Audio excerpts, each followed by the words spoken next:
भगवान को क्या पड़ी थी जो भगवान इस संसार में मनुष्य बन करके आए? वो तो पर ब्रह्म परमात्मा है, जगत पिता है। उन्हें क्या पड़ी थी जो मनुष्य बन करके धरा पर आए और फिर मानव लीला करते हैं। और उस मानव लीला में भगवान ने कितना कष्ट भी पाया है। अगर इससे सामान्य दृष्टि से देखा जाए तो भगवान कितना कष्ट भी पाते हैं। चाहे भगवान श्री राम हो, चाहे भगवान श्री कृष्ण हो। श्री राम जी को देखिए, माता पिता की आज्ञा से वन में गए, किसी तरह से वन में झोपड़ी बना करके रह रहे थे, कंदमूल फल खा रहे थे, संतों के सत्संग में आनंद ले रहे थे। इतना बड़ा संकट आया कि सीता जी का हरण हो गया। भगवान को सीता की खोज करनी पड़ी, तो खोज करते करते बंदर भालुओं से मिलना पड़ा। जाकर के समुद्र में सेतु का निर्माण करना पड़ा और फिर रावण से युद्ध करते हैं। उस युद्ध में कितने संकटों का सामना प्रभु को करना पड़ा। श्री लक्ष्मण जी को एक बार शक्ति बाण लगा तो मरते मरते बचे। एक बार मेघनाद ने भगवान श्री राम को, लक्ष्मण जी को नांग पास में बांध लिया, तब भी कितना उन्हें कष्ट हुआ है ना। तो भगवान भले लीला के माध्यम से करते हैं, ये प्रभु अपनी इच्छा से करते हैं, लेकिन क्यों करते हैं? प्रभु वन वन भटके क्यों, इतना कष्ट क्यों उठा रहे हैं? ये हम आपको बताने के लिए। भगवान जानते हैं कि ये मेरे जीवन की गाथा नहीं है, ये हर मानव प्राणी के जीवन की गाथा है। मैं जब ऐसे चल करके और संकटों का सामना करते हुए, दुख को झेलते हुए जब चलूंगा और अपने धर्म की, सत्य की रक्षा करूंगा, माता पिता की आज्ञा करूंगा, तो आगे चल करके मानव पीढ़ी भी, मानव समाज भी ऐसे रास्ते में चलेगा।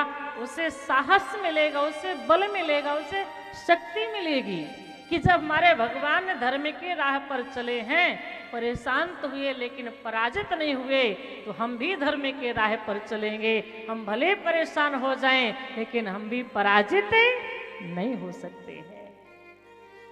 क्योंकि जो सत्य के मार्ग पर चलता है, धर्म के रास्ते पर चलता है, वह परेशान तो होता है परंतु पराजित नहीं होता। यह बताने के लिए भगवान ने लीला की है। ये हम आपको समझाने के लिए कि माता पिता की सेवा करो, उनकी आज्ञा का पालन करो, क्योंकि भगवान जानते हैं मानव पीढ़ी जो है, ये मानव समाज जो है, अपने थोड़े से स्वार्थ के लिए, थोड़े से सुख के लिए अपने जन्म देने वाले माता पिता को भी छोड़ सकते हैं। तो भगवान ने बताया कि उन्हें छोड़ो मत, उनकी आज्ञा का पालन करो, उनके बताए हुए मार्ग पर चलो। इसलिए भगवान ने किया। भगवान ने एक करके हम आपको बता रहे हैं, फिर भी समाज में कितने ऐसे लोग हैं जिनके माता पिता वृद्धाश्रम का सहारा ले रहे हैं। 5-5 घर में बेटे हैं, बहू हैं, लेकिन बूढ़े माता पिता के लिए उस घर में कहीं कोई स्थान, कोई जगह है नहीं। आज भी ऐसा देखा जाता है। भगवान ने बताया, फिर भी हम परमात्मा की बात को नहीं मान रहे हैं। और प्रभु के समान, परमात्मा के समान, देवता के समान जो हमारे माता पिता हैं, उन्हीं का हम त्याग कर देते हैं, उन्हें छोड़ देते हैं। हम धर्म को छोड़ देते, थोड़े से पैसे के चक्कर में, थोड़े से धन के लोभ में आकर के धर्म को भी साइड में कर देते हैं। मुंह से तो बड़ा मीठा मीठा बोलते हैं, लेकिन हमारा उद्देश्य रहता है, चाहे धर्म भले चला जाए, लेकिन हमारा अर्थ नहीं जाना चाहिए, पैसा नहीं जाना चाहिए, वो हमारे जेब में जरूर आए। थोड़े से सुख के लिए हम क्या करते हैं? झूठ बोलते हैं, असत्य का सहारा लेते हैं। एक बार नहीं 10 बार एक झूठ को छुपाने के लिए 10 झूठ बोलते हैं। तो इस प्रकार से समाज में देखा जाता है कि आजकल हर मानव इतना भाग दौड़ कर रहा है, सुख के लिए झूठ बोल रहा है, अधर्म के मार्ग पर चल रहा है, एक दूसरे का गला घोंट रहा है, माता पिता को छोड़ रहा है, भाई से दुश्मनी कर रहा है। आज सिर्फ पैसे के लोभ में आकर के अपने थोड़े से सुख के लिए हम कितना बड़ा बड़ा अनर्थ कर बैठते हैं, छोटे सुख के लिए।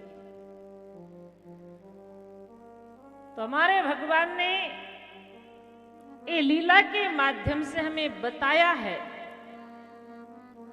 कि अगर तुम्हें सच्चा सुख चाहिए तो तुम धर्म के राह पर चलो, तुम सत्य का अनुसरण करो, ऐसे महापुरुषों का अनुसरण करो जो हमारे आज भी हमारे कलयुग में ही गोस्वामी तुलसीदास जी महाराज हुए हैं, सूरदास जी हुए हैं, मीराबाई हुई हैं, रैदास जी हुए हैं, कबीरदास जी हुए हैं, तुकाराम हुए हैं।